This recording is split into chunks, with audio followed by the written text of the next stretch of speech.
So in this video, we are going to cover the topic realization expenses from the chapter dissolution of the partnership firm.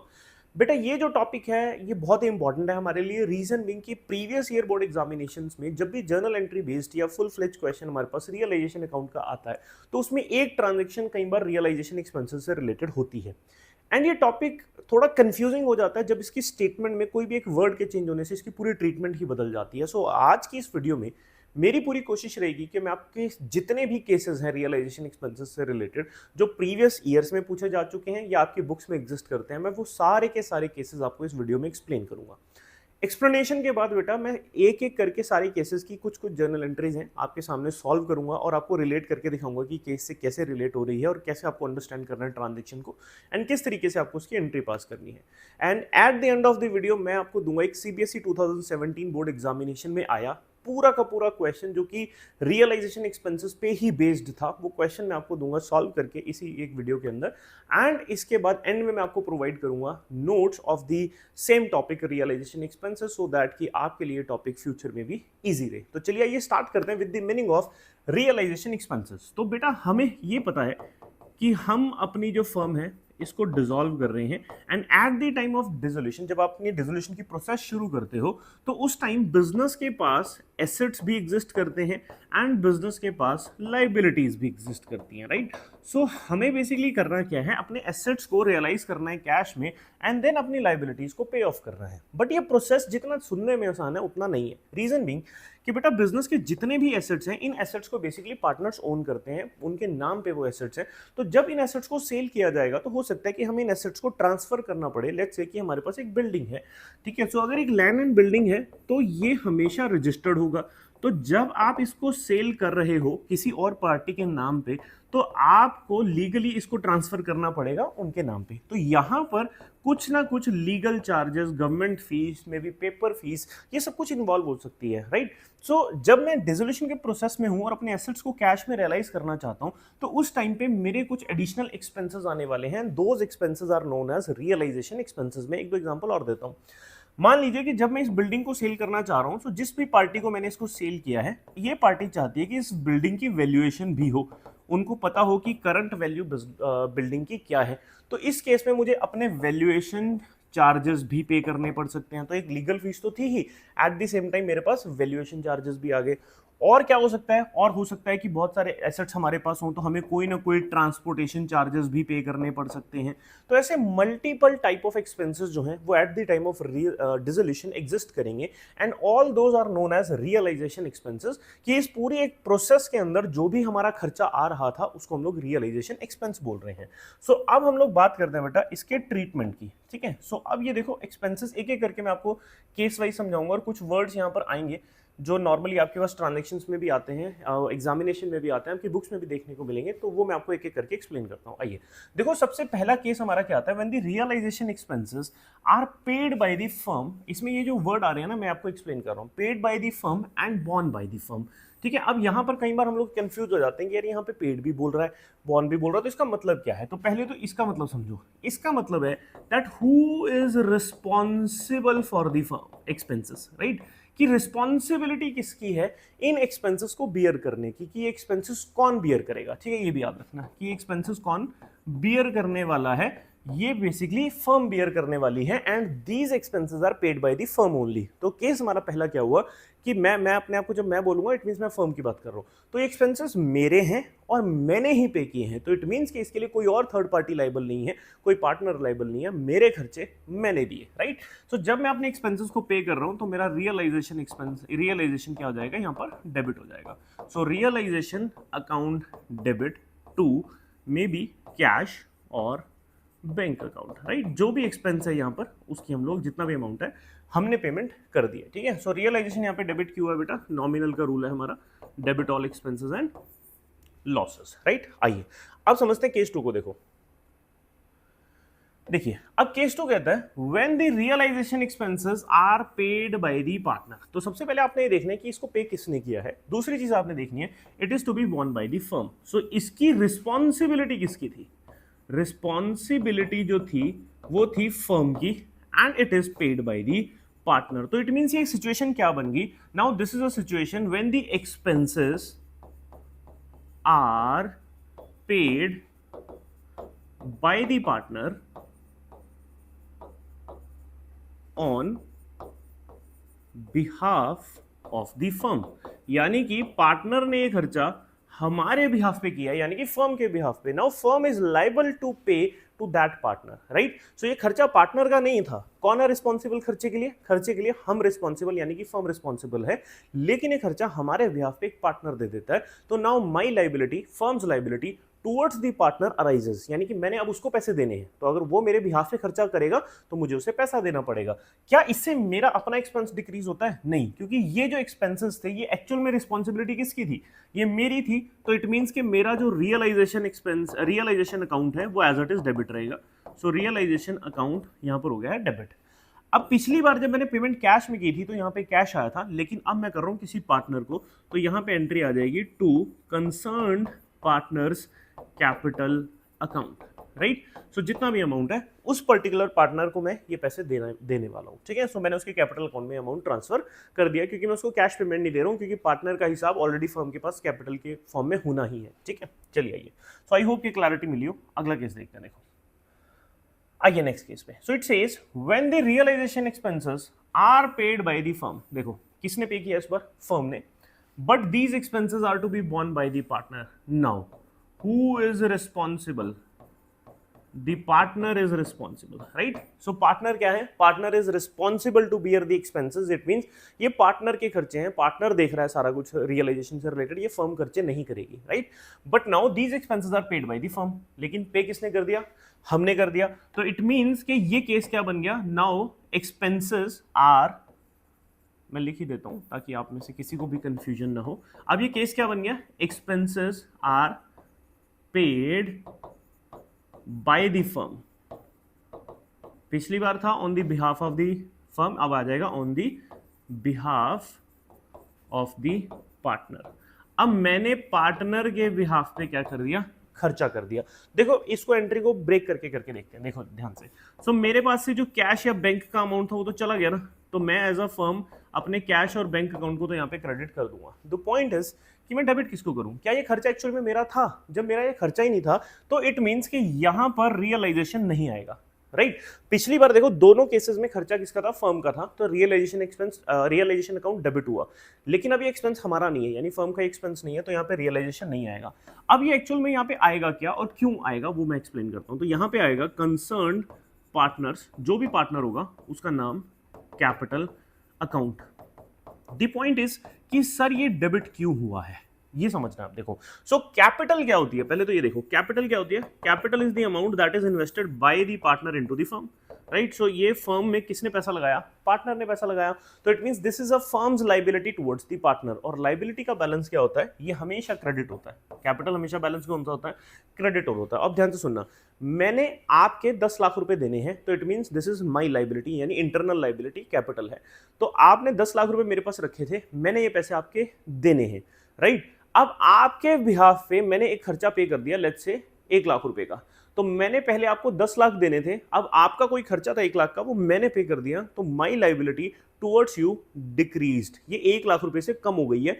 इसीलिए यहां पर बेटा capital account debit हो गया। तो जो खर्चा आपका था, लेट्स से 10,000 रुपए का आपका कोई खर्चा था, वो मैंने कर दिया। तो जो मैंने आपके पैसे देने थे अब मैं वो कम दूंगा, तो इसलिए मेरी liability, firms liability towards the partner decreased, और इसीलिए यहां पर कैपिटल जो है वो यहां पर डेबिट हो गया, ठीक है। सो ये बेसिक रूल है। चलो आगे चलते हैं। So now next is case number 4। It says so when realization expenses are shared by the firm and a partner. So ये वाला जो केस है ये बेसिकली क्या कहता है कि इस पर जो खर्चे हो रहे हैं उसमें से कुछ पार्ट जो है वो फर्म बियर करेगी और कुछ जो एक्सपेंसेस है वो कोई पार्टनर बियर करेगा, ठीक है। सो देखो जैसे फॉर एग्जांपल के लिए एक बार के लिए, सो 10,000 का हमारा यहाँ पर एक्सपेंस है। Out of this 7,500 is to be borne by the firm and remaining 2,500 is to be borne by the partner, ठीक है। ये 2,500 रुपए किसका खर्चा है? ये पार्टनर का है। सो अब बेटा जब ये क्वेश्चन में कहीं पर भी मेंशन ना हो कि ये एक्चुअल एक्सपेंसेस, यहां पर जो केस है वो ये है कि एक्चुअल एक्सपेंसेस किसने पे किए, दिस इज द क्वेश्चन, है ना। तो अब अगर क्वेश्चन कंप्लीटली साइलेंट है तो ये याद रखना है, अगर क्वेश्चन कंप्लीटली साइलेंट है तो we will assume the expenses are paid by the firm, paid by the firm. तो ये पिछला ही केस बन गया, ध्यान से देखना। देखो सो अब ये खर्चा तो मेरा अपना था, मैंने दिया ही दिया, वो 2500 रुपए का खर्चा जो पार्टनर का था वो भी मैंने दिया। It means the expenses of partner are paid by the firm, like on the behalf of the partner it is paid by the firm. तो ये केस बन गया जो हम अभी पीछे करके आए हैं। तो अब इसकी जर्नल एंट्री देखिए क्या बनेगी। सो पहला रियलाइजेशन डेबिट होगा, जो खर्चा मेरा अपना है। सो रियलाइजेशन अकाउंट डेबिट 7500 से। सो क्योंकि अब ये पार्टनर के बिहाफ पे मैंने दिया, तो my liability, firms liability towards the partner decreased. तो यहाँ पे पार्टनर का कैपिटल अकाउंट हो जाएगा डेबिट। तो partner capital account debit 2500 to again cash और बैंक अकाउंट 10,000। ठीक है, अब इसमें आगे मल्टीपल केसेस आएंगे दैट व्हाट इफ कि all the expenses are paid by the partner, all the like दोनों ने अपने अपने खर्चे खुद दिए हैं या सारे खर्चे फर्म ने दिए हैं, ये केस आएगा। तो जब हम लोग ट्रांजेक्शन्स करेंगे तो वहां ये केस आएगा, वहां मैं आपको एक बार और एक्सप्लेन करूंगा। चलिए आइए आगे चलते हैं। चलो अब आता है नेक्स्ट केस बेटा। Next says when the realisation expenses are again paid by the partner and borne by the partner. So ये केस क्या बोल रहा है कि एक्सपेंसेस के लिए देखो बॉर्न वर्ड आ गया, तो क्या देखना आपने, दैट हु इज रिस्पॉन्सिबल। ठीक है, तो रिस्पॉन्सिबल कौन है, पार्टनर रिस्पॉन्सिबल है। पेमेंट किसने की है, पेमेंट भी पार्टनर ने ही की है। तो क्या मेरे पास से पैसा गया, नो। तो it means the answer is no entry. अब ये जो वर्ड मैंने लिखा है नो एंट्री, ये आपने हमेशा लिख के आना है। ठीक है, ऐसा नहीं है कि एंट्री नहीं है तो आप इसको छोड़ दो। एज पर दी सीबीएसई गाइडलाइंस और जो मार्किंग स्कीम आती है हमारी बोर्ड एग्जामिनेशन की, तो वहां पर ये नो एंट्री लिखा आता है और इस नो एंट्री के मार्क्स होते हैं। लाइक ऐसा नहीं कि स्टेटमेंट आ गई आपने छोड़ दिया, आपने फ्री के नंबर है, नो बेटा, इस नो एंट्री के मार्क्स है वहां पे। तो अगर आपने नो एंट्री नहीं लिखा होगा आपके मार्क्स उड़ जाएंगे। ठीक है, तो ये हमेशा लिखना है। चलो सो नेक्स्ट हमारा जो केस आता है दैट इज रेम्यूनरेशन। एंड बेटा ये जो यही वो टॉपिक है बेसिकली जिसके लिए मेनली सबसे ज्यादा कंफ्यूजन जिसकी वजह से अराइज होती है। एंड बोर्ड एग्जामिनेशन में रेम्यूनरेशन टॉपिक बहुत बार पूछा जा चुका है, रेम्यूनरेशन से रिलेटेड ट्रांजेक्शंस। ठीक है, सो आज की इस वीडियो में मेन जो कॉन्सेप्ट था वो रेम्यूनरेशन ही है जिसको आप लोगों ने समझना है। ठीक है, आइए जरा मैं इसको एक्सप्लेन करता हूँ आपको।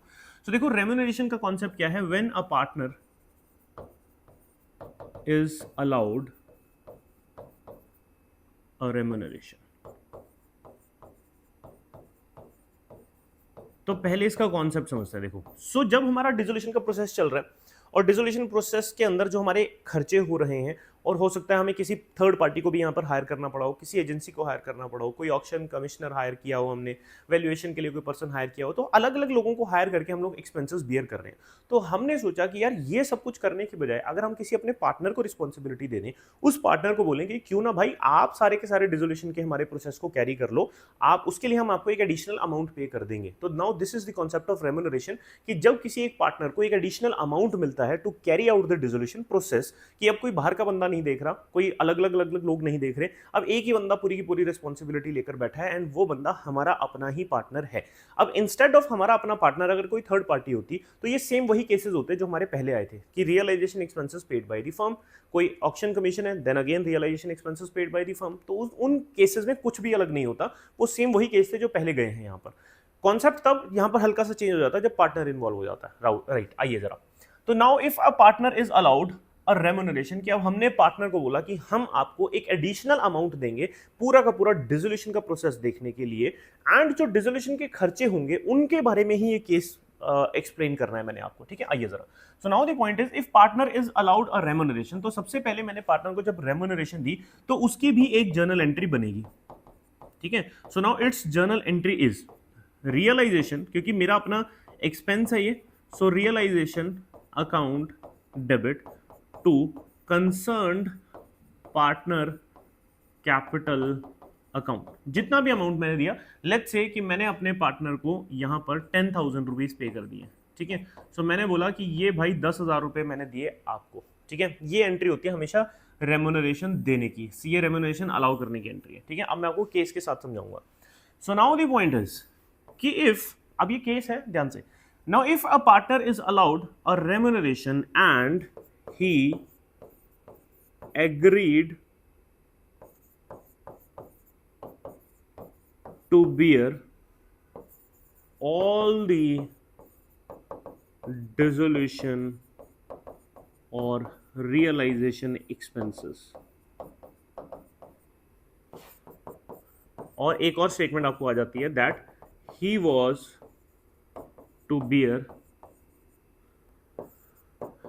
Dissolution expenses. ठीक है, केस को समझना है बेटा आपने, वही ज्यादा जरूरी है। देखो सो यहाँ पे जो वर्ड आ रहा है मेन वो ये है, he agreed to bear, he agrees to bear और ही वॉज टू बियर। अगर ये दो स्टेटमेंट आ जाती है ना तो इसका मतलब ये है कि हमारा जो पार्टनर है वो एक फिक्स्ड अमाउंट हमसे ले रहा है, and in that fixed amount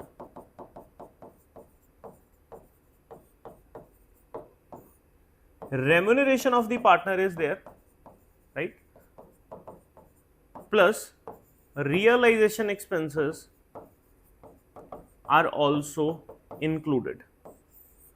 this is the point. अब मैं आपको कंफ्यूज नहीं करूंगा, समझाऊंगा। मैंने एक बार नोट्स बनाने थे आपके लिए तो वो मैंने बना दिए। तो पॉइंट क्या है? Point is when a partner is allowed a remuneration and for which he agrees to bear all the dissolution expenses, तो जो रेम्यूनरेशन हमने उसको दी है 10,000 रुपए, वो ये कहता है कि मैं 10,000 रुपए में अपना खर्चा भी निकाल लूंगा और इसके साथ साथ जो भी खर्चा रियलाइजेशन का आएगा वो रियलाइजेशन का एक्सपेंस भी मैं इसी 10,000 रुपए में कर लूंगा। यानी कि या तो वो कह रहा है या हम उसके साथ ये एग्रीमेंट कर रहे हैं, यानी कि हम फर्म है। तो हमने फर्म ने पार्टनर को बोला कि हम आपको एक फिक्स्ड अमाउंट ऑफ 10,000 रुपीज दे रहे हैं जिसमें आपका अपना खर्चा तो इंक्लूडेड है ही है, इसके साथ साथ जो डिसोल्यूशन के एक्सपेंसेस होंगे, चाहे वो ऑक्शन कमीशन हो, चाहे वो वैल्यूएशन चार्जेस हो, चाहे वो ट्रांसपोर्टेशन चार्जेस हो, वो सारी की सारी चीजें आपने इसी 10,000 रुपए के अंदर अंदर देखनी है। So this is the case, right. So now the point is, ध्यान से देखना, अब जब वो पार्टनर एग्री कर जाता है इन दिस केस, तो द एक्चुअल एक्सपेंसेस का कॉन्सेप्ट यहां पे आ जाता है। नाउ द एक्चुअल एक्सपेंसेस पे किसने किए, दिस इज द क्वेश्चन। ठीक है, एक्चुअल एक्सपेंसेस कौन पे कर रहा है? Now if the actual expenses, let's say the actual expenses are 8,000, ठीक है, सो ब्रैकेट में लिख लेता हूं, the actual expenses are 8,000, right? So now if the actual expenses are paid by the partner, थोड़ा सा गलत लिख दिया, by the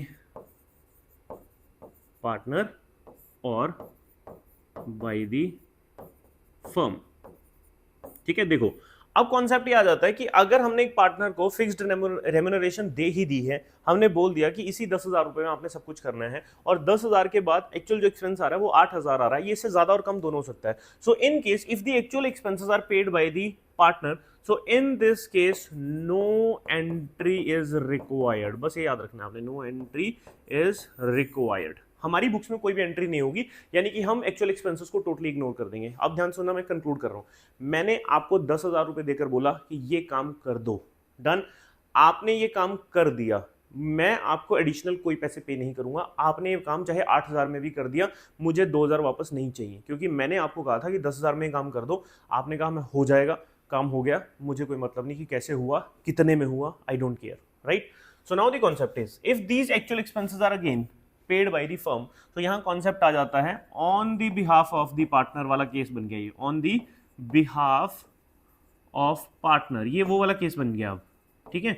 so I if these expenses are paid by the firm on the behalf of the partner, so entry क्या थी यहां पे, partner का कैपिटल अकाउंट डेबिट हो जाएगा, partner capital account debit to bank और कैश 8,000, ठीक है। अभी हो सकता है कि थोड़ी थोड़ी कंफ्यूजन आपको हो, पर आपने घबराना नहीं, मैं भी आपको पूरा केस कंक्लूड करूंगा, बने रहो, आएगा समझ, डोंट वरी, ठीक है। सो दोबारा शुरू करते हैं। मैंने पहले पार्टनर को क्या किया, मैंने पहले पार्टनर को 10,000 रुपए दिए, मैंने कहा कि ये काम कर दो, पार्टनर ने ये काम कर दिया और पार्टनर ने ही पैसे दिए, तो मैं कोई जर्नल एंट्री नहीं डालूंगा। अब ये पैसे भी मैंने दिए, यानी कि पहले तो मैंने उसको 10,000 दिए, मैंने वो रिकॉर्ड किया, फिर उसके बिहाफ में मैंने 8,000 और दिए, वो मैंने ऐसे रिकॉर्ड किया। तो अब बच्चे कई बार ये डाउट करते हैं कि सर जब काम 8,000 में हो ही गया था तो हम क्यों ना उससे 10,000 रुपए वापस ले लें। No, point is about the agreement, ठीक है। सो पॉइंट किस चीज का यहाँ पे, पॉइंट यहाँ पर सारा का सारा खेल ही एग्रीमेंट का बेटा, ठीक है। सो यहाँ लिख रहा हूं मैं, इसके उधर दूसरा केस करेंगे। पॉइंट इज कि इस केस में हमारा जो एग्रीमेंट पार्टनर के साथ हो रहा है वो ये हो रहा है दैट कि हम आपको एक फिक्स्ड रेम्यूनरेशन दे रहे हैं, हम यानी कि फर्म आपको एक रेम्यूनरेशन देगी, एंड सेकंड एग्रीमेंट का सेकंड जो पार्ट है that expenses are to be borne by the partner, this is the agreement कि पार्टनर भाई आप सारा का सारा खर्चा देखोगे और आपको इसके लिए हम रेम्यूनरेशन देंगे, दिस इज द एग्रीमेंट। तो अगर हमने उसके साथ एग्रीमेंट ही ये किया है कि हम आपको रेम्यूनरेशन दे रहे हैं तो हम अपना पैसा वापस नहीं ले सकते। अगर चाहे वो एक्चुअल एक्सपेंसेस मैंने भी पे किए हैं तो those actual expenses are paid on the behalf of the partner, तो मैं उसको सेपरेटली रिकॉर्ड करूंगा यहाँ पे, ठीक है। सो एक बार इसको मैं इतना कर देता हूँ ताकि आपको पूरा केस दिखे स्क्रीन पे एक टाइम में, ठीक है। सो आप इसको देख सकते हो। आइए अब करते हैं केस नंबर 2 बेटा।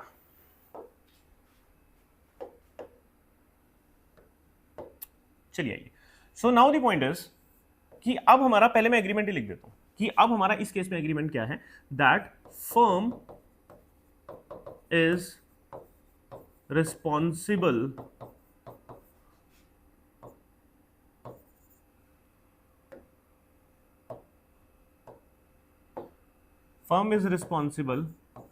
For realisation expenses. अब इस केस में रियलाइजेशन एक्सपेंसेस की रिस्पॉन्सिबिलिटी पार्टनर की नहीं है, ठीक है। हमने पार्टनर को बोला कि ये जो 10,000 है ये हम आपको दे रहे हैं काम करने के लिए, और एक्चुअल जो एक्सपेंस आएगा वो हम खुद बियर करेंगे, उसमें आपका कोई भी रोल नहीं है, राइट, समझ आया।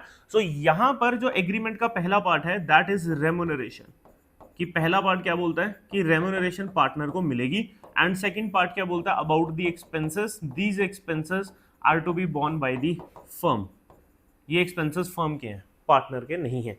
Again concept is again same. अब expenses are paid by whom, so actual expenses किसने दिए। अब अगर actual expenses is paid by the firm और बाय द पार्टनर, ठीक है। अब अगर ये एक्चुअल एक्सपेंसेस फर्म ने दिए देन इट इज फाइन, कोई दिक्कत नहीं है। So your journal entry will B realization account debit to cash 8,000, ठीक है। दोनों केस एक साथ चल रहे हैं, अमाउंट सेम रखा है। चलो, if these expenses are paid by the partner तो it is basically that case on the behalf of the firm वाला। तो नाउ पार्टनर ने on the behalf of the firm payment कर दी है, तो अब हम लायबल हैं किसको पैसा देने के लिए, पार्टनर को। So our liability towards the partner increased, right. So your entry is realisation account debit to concerned partner capital account. So with this topic is complete, ठीक है। सो मैं आपको पूरा टॉपिक फिर से एक्सप्लेन करता हूँ। सो पॉइंट नंबर 1 कि मैं पार्टनर को क्या अलाउ कर रहा हूं, मैं पार्टनर को एक रेम्यूनरेशन अलाउ कर रहा हूं। द कॉन्सेप्ट इज कि क्या पार्टनर एग्री करता है रियलाइजेशन एक्सपेंसेस के लिए, या हमारे बीच में एग्रीमेंट है that the firm is responsible for the realisation expenses. तो ये आपने देखना है, जब भी स्टेटमेंट आएगी, अभी जब हम प्रैक्टिस करेंगे तो ऐसा होगा, ठीक है। If the partner agrees to bear all the dissolution expenses, तो इन दैट केस हमने एक्चुअल एक्सपेंसेस का कोई लेना देना नहीं है, अगर actual expenses are paid by the partner. Now if the actual expenses are paid by the firm, तो अब ये एक्चुअल एक्सपेंसेस हमने पार्टनर के कैपिटल अकाउंट से डेबिट करने हैं, यानी कि हमारी liability towards the partner decrease करनी है। So entry will be partner's capital account debit to bank. ये एंट्री पहली, ये एंट्री दूसरी, ठीक है। इस केस में भी सेम। सो रेम्यूनरेशन की एंट्री पहली ये आई।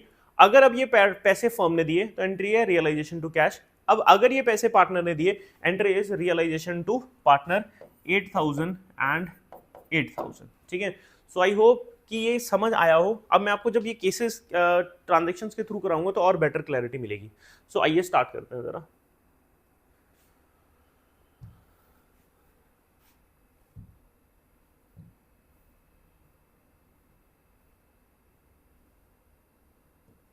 आइए पूरी स्पीड से करेंगे बेटा, ये समझ आएगा, डोंट वरी। चलो, सो केसेस वाइज है, एक एक करके मैं सारी एंट्रीज आपके लिए पास करूंगा, ठीक है। आपको एक्सप्लेन करते हुए देखो, पहला केस क्या कहता है, realization expenses amounted to ₹2500। So हमारे रियलाइजेशन एक्सपेंसेस कितने हैं, 2500। The question is completely silent, the expenses are borne by whom, किसने बोर्न किए, किसने बियर किए, कुछ नहीं है। तो it means these expenses are borne by the firm, paid by the firm.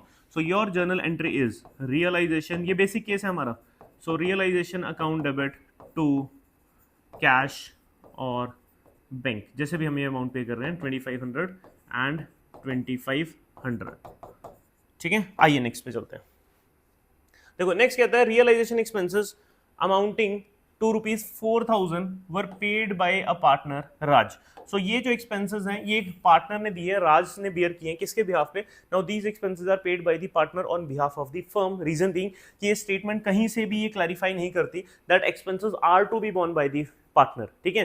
सो हमारे पास ये इंफॉर्मेशन होनी चाहिए कि पार्टनर रिस्पॉन्सिबल था। So in this case partner is not responsible, तो पार्टनर ने एक्सपेंस फर्म के बिहाफ पे किया है, so firm's liability towards the partner increased. So इसके लिए आपने हमेशा ये देखना बेटा कि एक्सपेंसेस के लिए कौन बंदा रिस्पॉन्सिबल है। सो एक्सपेंसेस के लिए फर्म रिस्पॉन्सिबल है 4000 से। अब ये पैसे किसको देने हैं? राज को। तो राज कैपिटल अकाउंट 4000। चलो अब आते हैं नेक्स्ट केस के ऊपर। देखो next case says realization expenses amounted to ₹5000 were paid by the firm. देखो यहाँ पे क्लियरली बता रहा है were paid by the firm on the behalf of a partner Karan. अब इन एक्सपेंसेस के लिए कौन लायबल था? इनके लिए एक पार्टनर लायबल था करण, और उसके बिहाफ पे ये एक्सपेंसेस फर्म ने बियर किए हैं। देखो आपने फिर से ब्रेक कर देनी एंट्री। पहली बात देखो पे किसने किया? फर्म ने। तो हमारे पैसे तो चले गए, तो यहाँ पे टू कैश अकाउंट लिखते हैं पहले। सो हमने 5000 रुपया तो दे दिया। अब ये क्या ये खर्चा मेरा था? अगर ये खर्चा मेरा होता तो मैं यहाँ रियलाइजेशन लिखता।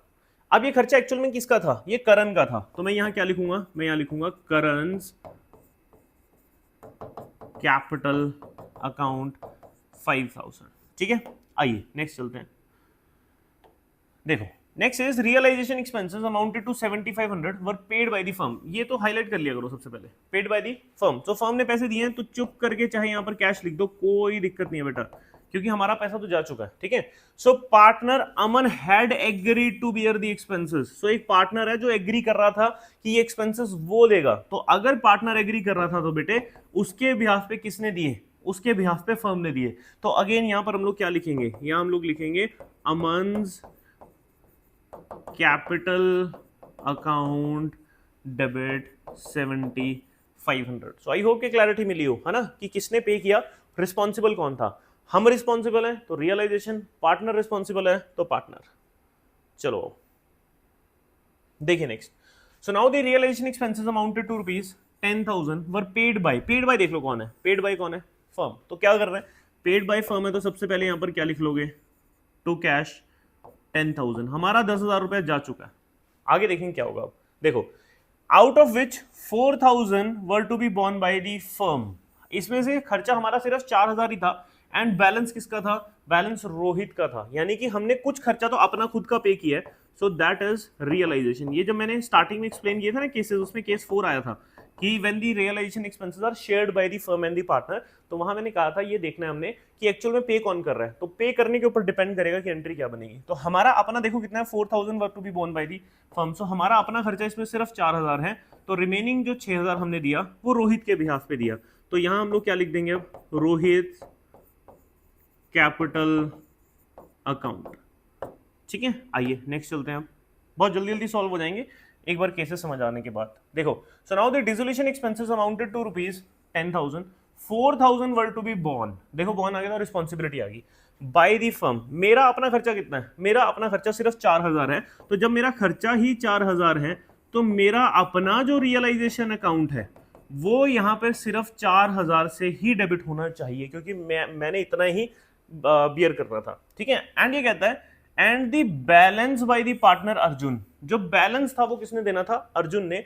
Now the expenses were paid bye Arjun. अब ये पैसे पूरे के पूरे अर्जुन ने दिए हैं। तो अब मैं लायबल हूं पैसे किसको देने के लिए? मैं लायबल हूं पैसे अर्जुन को देने के लिए। तो एंट्री क्या बन गई? Arjun capital account 4,000। Now the point is कि सर 6,000 का क्या हुआ? सर 6,000 हम रिकॉर्ड ही नहीं करेंगे, क्योंकि 6,000 were the expenses borne by the partner, paid by the partner. तो हमारे लिए नो एंट्री, ठीक है। कॉन्सेप्ट आई होप कि क्लियर हो रहा हो कि रिस्पॉन्सिबिलिटी किसकी है एंड उसको कौन बियर करेगा। चलो next case is the partner Mohit was allowed a remuneration. देखो अब ये केस आ गया, ठीक है। अब ये रेम्यूनरेशन वाले जो हमने केसेस किए थे अब आपको यहाँ पे वो क्लैरिटी मिलेगी। Allowed a remuneration of ₹5,000। सो मैं उसको 5,000 रुपए दे रहा हूँ। किस चीज के लिए? डिसोल्यूशन एक्सपेंसेस कैरी करने के लिए। अब देखो इसमें दूसरी जो की टर्म है, जो स्टेटमेंट है मेरे लिए important, that is basically, okay colour change करते हैं, रुको एक सेकेंड, ये वाला। So he was to bear the dissolution expenses. So ये स्टेटमेंट क्या, कौन सा केस बताती है हमारा? सो हमारा ये वो केस है जिसमें हम उसको रेम्यूनरेशन दे रहे हैं और उसी रेम्यूनरेशन के अंदर वो सारे खर्चे करेगा, वो खुद देखेगा सारे एक्सपेंसेस, हमारी कोई रिस्पॉन्सिबिलिटी नहीं है। So amounting to ₹8,000। So now the point is ये पे किसने किए? ठीक है, मैं आपको एक बार केस दिखाता हूं ताकि आपको कंफ्यूजन ना हो। देखो यहां पे हमने एक केस किया था, ये रहा, देखो देखो मैंने क्या कहा था पहला कि हम पार्टनर को क्या अलाउ कर रहे हैं, हम पार्टनर को एक रेम्यूनरेशन अलाउ कर रहे हैं जिसमें वो एग्री करता है। एग्री करने के बाद कॉन्सेप्ट क्या था कि हमने ये देखना था कि ये एक्चुअल एक्सपेंसेस किसने दिए, पार्टनर ने दिए कि फर्म ने दिए। अगर एक्चुअल एक्सपेंसेस फर्म ने दिए हैं तो हमें इसको रिकॉर्ड करना पड़ेगा। अब आओ मैं वापस चलता हूं, वहीं से समझाऊंगा आपको कि रिकॉर्डिंग कितनी कितनी होगी। आओ जरा देखो, चलो अब जैसे हमने पहले सॉल्व किया था सेम उसी तरीके से करेंगे। आप ये देखिए कि paid by the firm, firm ने पैसे कितने दिए, फर्म ने पैसे कितना दिया, 8,000 रुपए फर्म ने दिए। ठीक है, एक काम करता हूं मैं आपको इसको दो तरीके से करके दिखाता हूं ताकि आपको कहीं ऐसा ना, कई बार होता है कि बुक्स में ऐसा होता है और बच्चे ना कंफ्यूज हो जाते हैं कि सर ये ऐसे कैसे हो गया। देखो मैं आपको करके दिखाता हूं, दोनों चीजें करके दिखाऊंगा ताकि आपकी बुक में जिस टाइप का सॉल्यूशन हो आपको प्रॉब्लम ना आए। पहली बात, मैंने उसको रेम्यूनरेशन दी तो मैं पहले उसको रिकॉर्ड करता हूं। ठीक है, दोनों तरीके कर दूंगा बेटा। रियलाइजेशन अकाउंट डेबिट, मैंने कितना दिया उसको, 5,000 टू मोहित कैपिटल अकाउंट 5,000। तो मैंने इसको क्या किया, ये एंट्री पास कर दी मैंने रेम्यूनरेशन अलाउ करने के लिए। अब पॉइंट आया कि जब एक्चुअल एक्सपेंसेस आए तो now these expenses are paid by the firm on the behalf of Mohit, क्योंकि मोहित की रिस्पॉन्सिबिलिटी थी सारे एक्सपेंसेस बॉर्न करने की। तो उसके लिए जर्नल एंट्री क्या बन गई, उसके लिए बनी Mohit capital account debit 8,000 to cash 8,000। ठीक है, ये दो एंट्रीज है। अब इन दोनों की दोनों एंट्रीज को मैं कंबाइन भी कर सकता हूं। अब मैं कंबाइन देखो कैसे करूंगा, मुझे सिर्फ मोहित को देखना है। देखो मोहित एक्सेस कौन सी साइड है, डेबिट साइड में एक्सेस है, कितने से एक्सेस है, 3,000 से। तो रियलाइजेशन एज इट इज रहेगा, देखो ध्यान से। सो इसकी एक एंट्री ये भी बन सकती है और हो सकता है कि आपको किसी बुक में ये भी मिले। So realization account debit 5,000 Mohit capital account debit 3,000 to cash और बैंक 8,000। ये दोनों के दोनों करेक्ट है। ठीक है, हो सकता है कि कुछ बुक्स ऑथर ये फॉलो करते हो, कुछ ये करते हो, आप ये दोनों कर सकते हो, कोई प्रॉब्लम नहीं है। यहाँ बेसिकली मैंने क्या किया कि एक रेम्यूनरेशन की एंट्री अलग डाली है एंड देन पेमेंट की एंट्री एक सेपरेट डाली है एंड यहाँ मैंने उन दोनों एंट्रीज को कंबाइन कर दिया, डेबिट और क्रेडिट का रूल फॉलो किया और कुछ अलग नहीं किया। ठीक है, आई होप कि कॉन्सेप्ट आया हो। चलो एक और करते हैं सेम ऐसे, देखिए। सो नाउ इट सेज एक पार्टनर है Nikhil was allowed a remuneration of 7,500। हमने उसको 7,500 की रेम्यूनरेशन दे दी to carry out the dissolution expenses and agreed to bear all the dissolution expenses. बेटा ये चीज देखनी बहुत जरूरी है मेरे लिए कि वो एग्री कर रहा था कि नहीं। अगर वो एग्री नहीं ना कर रहा था तो ये मेरा केस 2 बन जाएगा, जो मैंने आपको एक्सप्लेन किया था। ठीक है, अमाउंटिंग टू ₹2,500। अब देखो एक्चुअल एक्सपेंसेस 25 हो गया है, वो एग्री कर रहा है, मैं खुद बियर करूंगा and the expenses were paid by the firm. फिर दोबारा ये एक्सपेंस किसने दिए, फर्म ने दिए।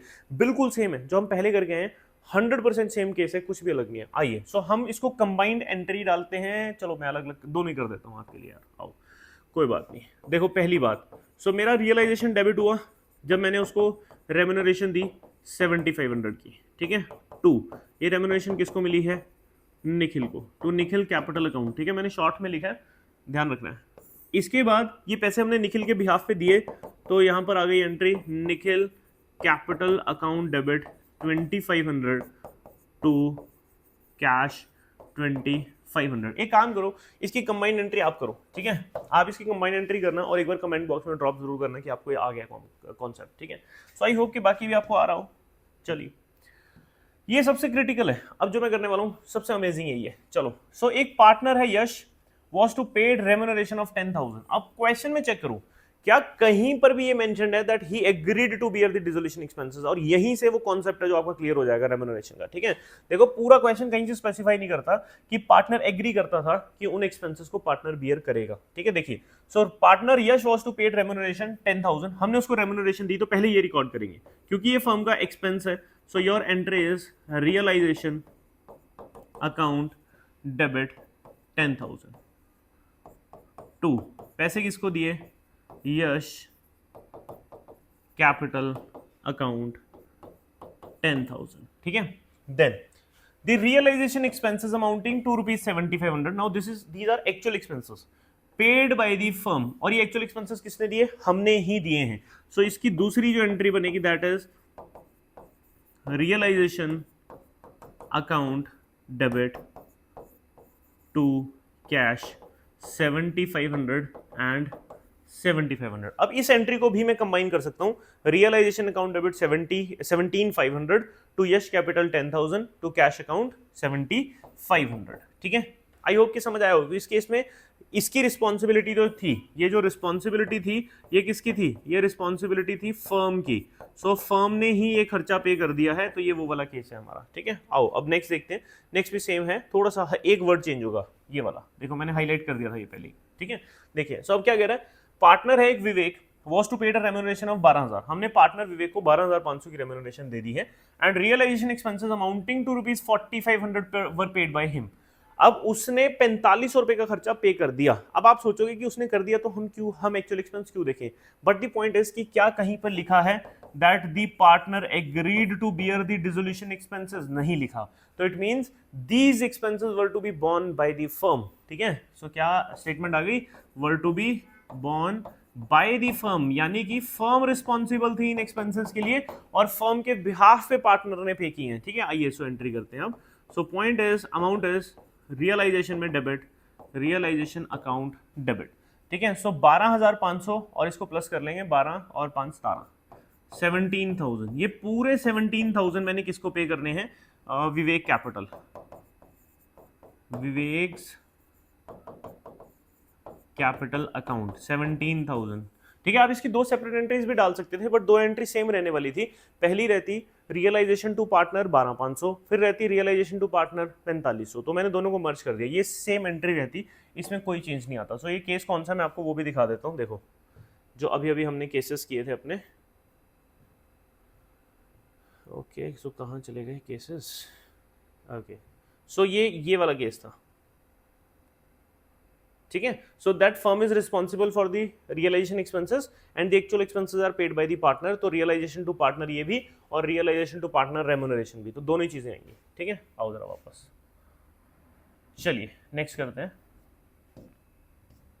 Okay, next is partner Harsh paid the realization expenses of 5000 and these were to be borne by him। देखो क्लियरली बता रहा है ना question that these expenses were to be borne by the partner only। तो in this case answer क्या रहेगा, answer is no entry। ठीक है, सो हमारे लिए इसके लिए कोई एंट्री नहीं बनेगी क्योंकि एक्सपेंसेस उसी ने पे किए हैं और वो ही रिस्पॉन्सिबल था इन एक्सपेंसेस के लिए।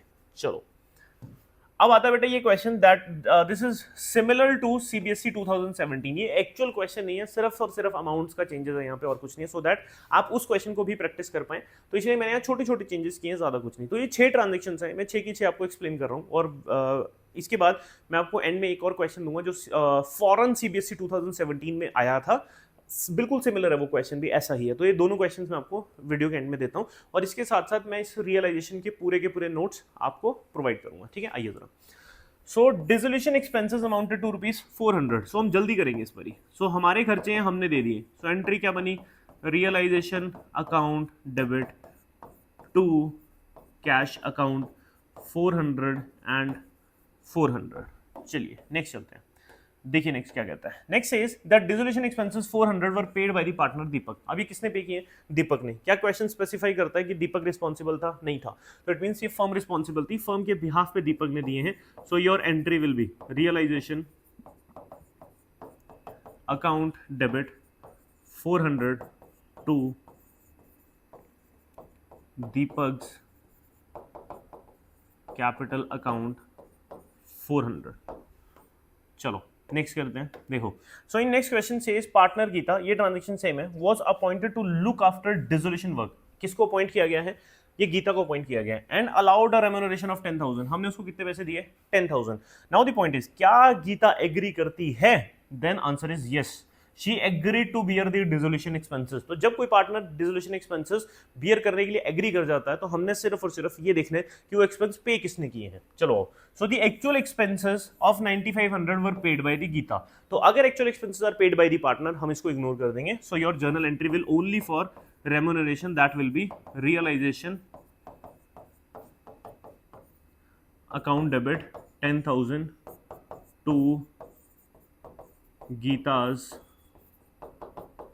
Capital account 10,000।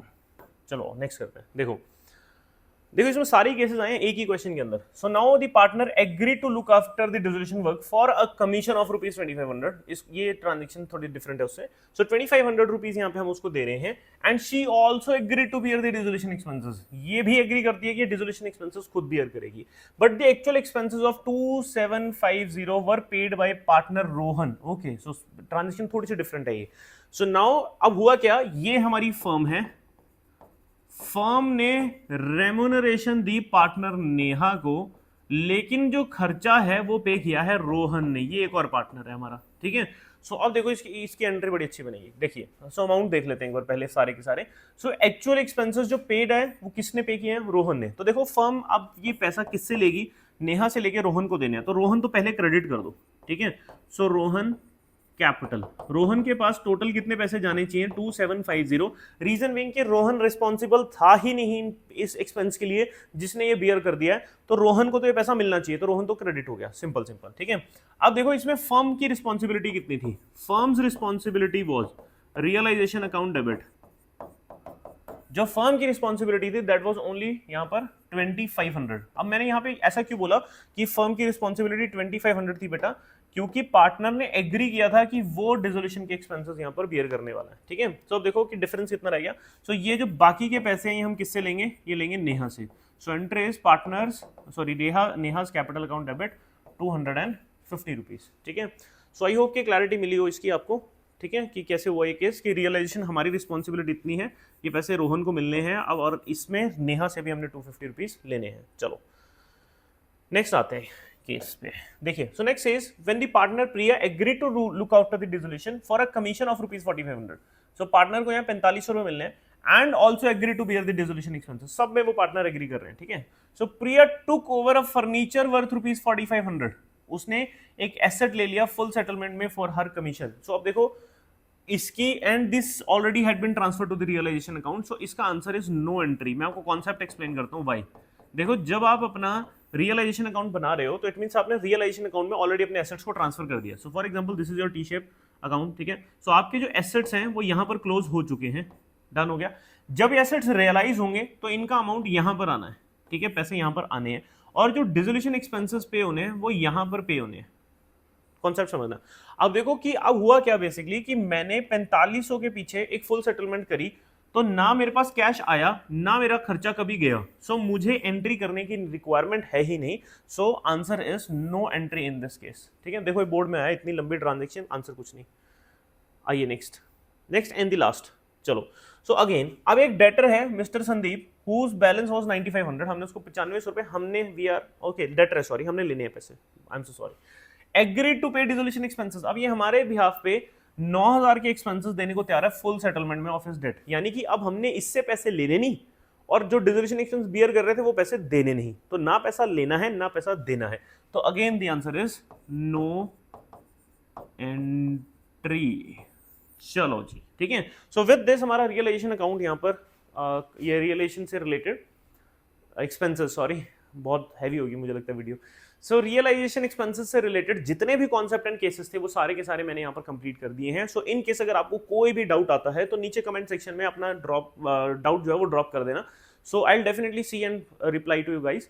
और अब स्क्रीन के ऊपर आपको एक क्वेश्चन दिख रहा है बेटा, ये CBSE 2017 में आया है एंड ये जो दूसरा क्वेश्चन आप देख पा रहे हो दिस इज फॉरेन CBSE 2017 में ही ये सिमिलर क्वेश्चन पूछा गया है. ठीक है. एंड इसके जो नोट्स हैं डिसोल्यूशन एक्सपेंसेस से रिलेटेड, ये सारे के सारे केसेस के जो नोट्स हैं उन सारे नोट्स को आप नीचे डिस्क्रिप्शन में एक लिंक मैंने अप्लाई कर दिया गूगल ड्राइव का, उस लिंक पे जा सकते हो. वहाँ पे इसके नोट्स जो हैं वो अवेलेबल है. एंड इन केस अगर आपको कोई डाउट आता है और आप मुझसे बात करना चाहते हो तो मेरा नंबर स्क्रीन पे है, आप मुझे डायरेक्टली मैसेज